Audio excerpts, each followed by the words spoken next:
What is going on, everybody? Welcome back to the channel. After Sound here, bringing you Splinterlands content every single day. We also stream right here on this channel every Tuesday, Thursday, and Sunday morning, so come by and say hello.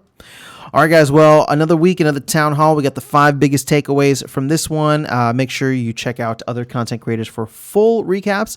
This is just the 5 things that stuck out to me the most, and we got some bonus items at the end. But guys, I feel like there's so much going on right now with Splinterlands that it's actually difficult to keep up with everything. And so if I forget something or if whatever the case is, let me know. Obviously, I listened to the town hall today. I thought it was fantastic. Again, I put these things together. I put these notes together, and then I was thinking to myself, like, I feel like there's something that I'm missing. There were definitely some other things that were talked about.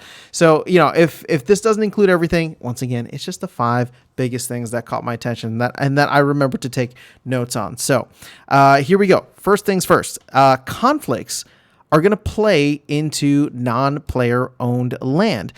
I thought this was interesting because, again, just thinking more broadly, right? Because, again, when I say there's a lot of stuff going on, yes, there's a lot of stuff, but it's also like news-based, or not news-based, but like, mechanical things or Rebellion coming out. But this is like a broader idea that I don't think had really been discussed in the future, or, about the future, where conflicts are going to play into non-player land. So we know that the team owns a decent amount of land, or a certain amount of land, and that's going to be, non-player owned, and they want to do certain things with it. Well, conflicts are new. They're fresh. I really like the idea. Cryptomancer is going to be on the next town hall to talk about them more in depth. And according to Matt, Nate had like a really, really broad idea, a really like grand idea for what he wanted this to be, tying in the lore and all this stuff. And I'm really excited for whatever that vision is. Obviously, it's not going to play out over the next couple of months here for Rebellion, at least not in the way that it was originally intended. But even the scaled down version is going to be a little bit of a preview for what conflicts will be. So I guess what gets me excited is all of the different pieces are starting to come together more so, right? You're seeing in the land, like phase 2 white paper, guilds are going to be involved, or at least, guild power is going to be there.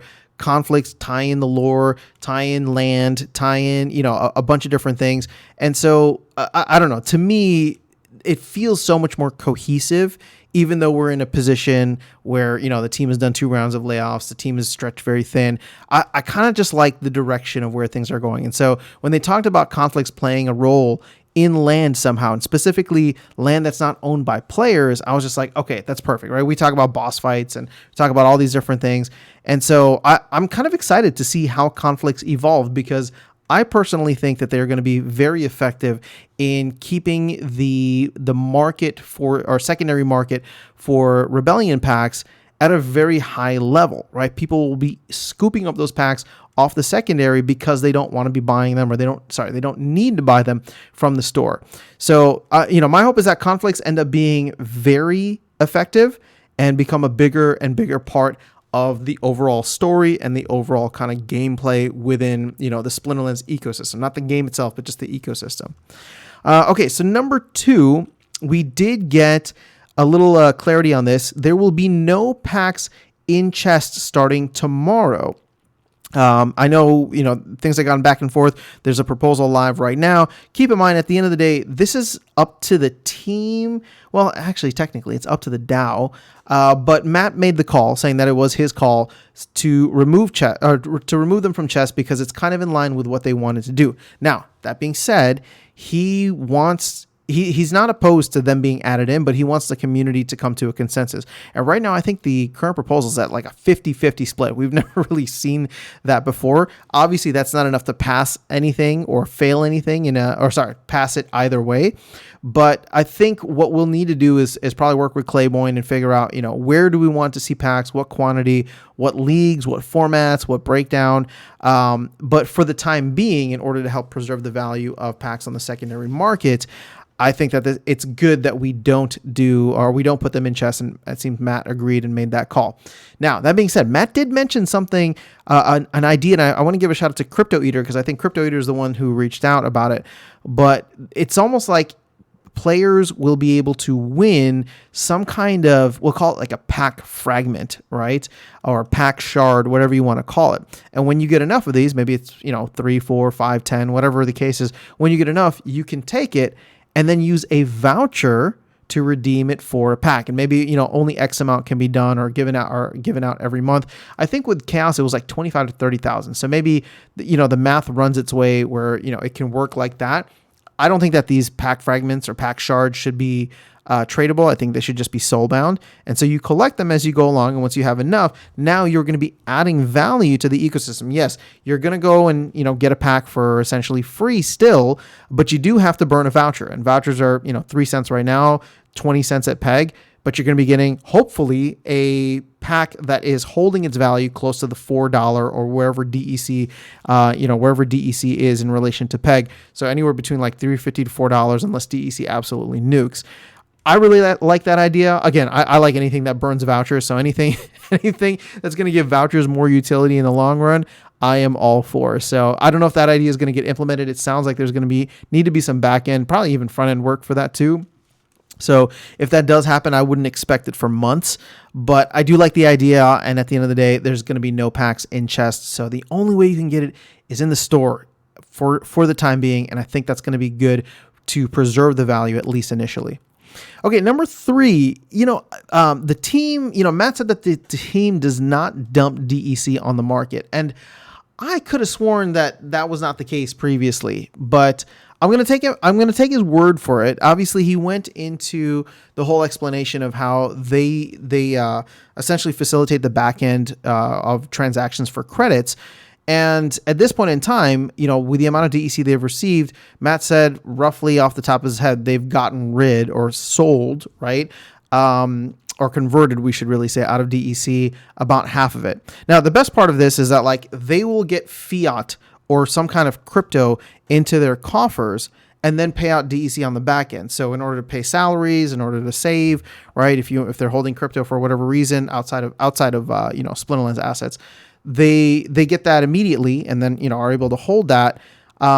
This is one of the things that I think is great about the team because they don't need to be net sellers, right? And I know Matt used the word today, but I think it's important to note that this is different than somebody else going and actually doing a swap or selling on an exchange. The team is just facilitating a back-end transaction. So they're converting it from one to the other without impacting the price because it doesn't matter what the price is, right? If the price of DEC is half of PEG, well, then they're going to give out the appropriate amount of DEC to facilitate the back-end of the transaction in credits, which were, based in US dollars. So I thought it was interesting that Matt kind of reiterated the fact that they do not dump DEC on the market. I think it's okay if they do, honestly. Excuse me. Honestly, I've been championing this for a while, saying that, the team's holding like a good amount of DEC. They're probably going to sell. They probably should sell while it's high and close to peg or maybe even over peg. You know what? Matt's specific words were that they do not dump DEC on the market. I don't know if we should assume that means they don't sell at all. My guess is if we were to kind of really read between the lines here, it is they don't dump DEC in the sense of trying to drop the price, right? So pushing it from 100 Splinsoshis down to 1,000 down to 900 or something like that. They'll only sell maybe when it's above peg, but that might be something worth getting a little bit more clarity. Honestly, it's not that big of a deal either way. I was just surprised when he said that they don't dump it on the market because I was like, I swear they sell it. But in a way, it's a good sign if what he's saying means that they have not sold since the inception of Rebellion, not the inception, but the launch of the presale. That means that there's been enough money coming in from credits, whether it's crypto or fiat, that has been able to convert half of what they've received, right? Several $100,000. So in a way, that's a good sign to see the fact that outside money is coming in. Even if it's from the player base that's currently here, there is renewed enthusiasm, there's renewed confidence, and people are bringing that money in. So, I take it as a win either way, really. But if the team wants to sell at DEC, they should be able to. That's really not an issue. Okay, number 4. there was talk about land phase 2. Matt talked a lot about, the post that he had put out earlier in the day. And one thing that was interesting was storage being discussed and how you don't necessarily need to even like farm the land or work resources, whatever. One of the things that you could do is just have storage and use that to provide LPs. Now, one thing that he did say is that storage is probably going to be based on how much production your workers will do. So you will still need to have workers on land for a storage building. Now, the interesting thing is there was no storage building on the flow chart that he put out. So granted, obviously that's not going to include everything on there, but a storage, here's where things got a little tricky for me. And you can see I got the little LP in question marks here. Because of the way Matt was talking about storage and how it's going to be essential for providing liquidity, my concern, and I'll label it just that, my concern is that it's kind of stepping away from the idea that anybody could participate in land, even if they don't own land, right? I always thought that LPs were going to be the way in which if a new player came in and land was just too expensive because there's only 150,000 plots and maybe everybody bought them and already working, I'm talking about 1, 2, 3 years down the road.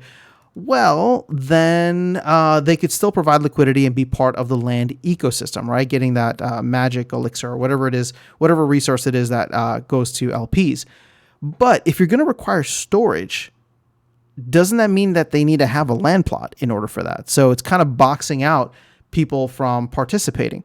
Now, in a way, that could be good because that means that there's very few people who would actually be able to participate in the, in the LPs. So those, well, actually, it wouldn't be good. It'd be good for those people because they'd be, raking up the fees or racking up fees. But at the end of the day, it would be less liquidity. So I don't know how storage is going to factor into this. I just know that it will, according to Matt. But keep in mind, all this stuff is subject to change.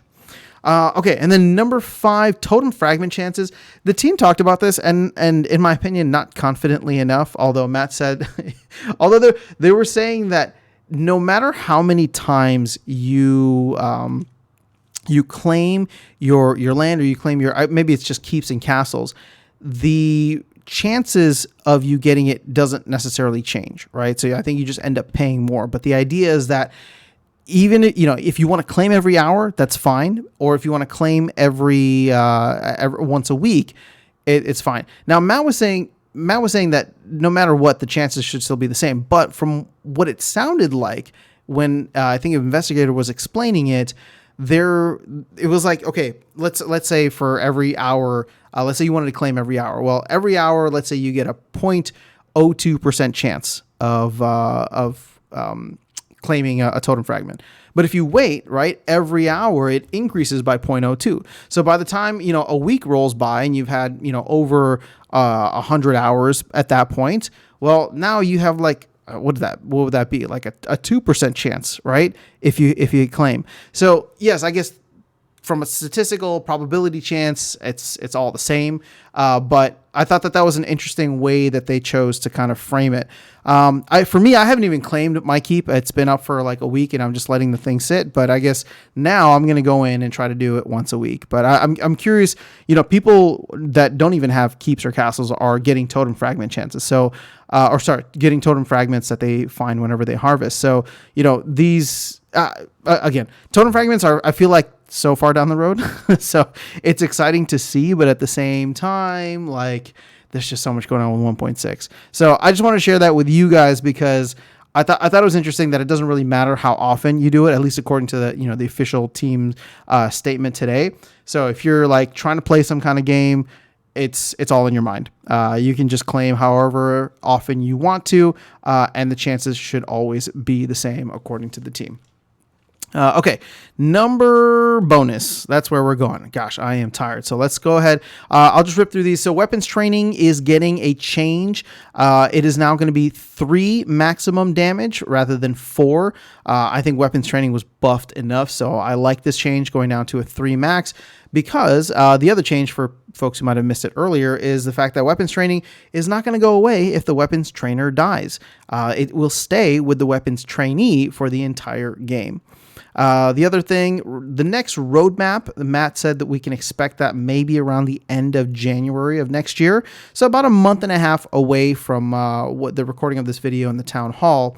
You think about the fact that the team has been hard at work getting Land out, Rebellion out tomorrow, Conflicts out the week after, and then it's going to be like 2 weeks of holidays here in the US, at which point I believe the team is going to come back in early January and start game planning what they want to do in 2024. So, it's hopefully Rebellion is going to keep us busy until then, but I would not expect any updates probably in early January is what it's sounding like, and not any, major announcements about what the game plan is overall for the year until the end of January.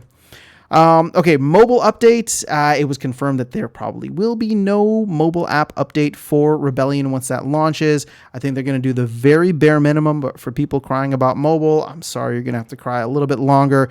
It is just not in the cards right now, pun intended.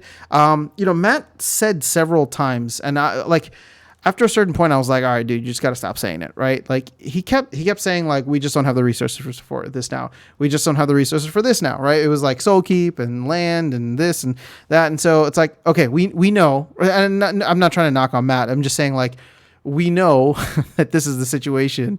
And obviously everybody's excited. They want to know when a lot of this stuff is coming in, but to a certain extent, like, if they haven't worked on mobile up till now, like it's not going to be there until they can get more, more help, more resources. And the good thing is that, Matt is feeling much more confident about the financial situation of the company and the game economy and the regular economy overall, right? Crypto's pumping, things are looking a lot better.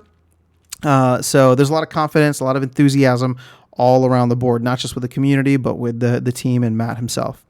And then finally, Land 2.0 post. So if you saw, I did a video for the first post that came out. I believe there's going to be like 5 posts is what Matt said, and we should expect those, kind of sparingly, or not sparingly, but like randomly over the next couple of weeks here. So I thought it was going to be like once a week, but it seems like they're going to try and knock all this out before the holidays really kick into high gear, which does make sense because Christmas is 3 weeks away? Yep, sounds about right.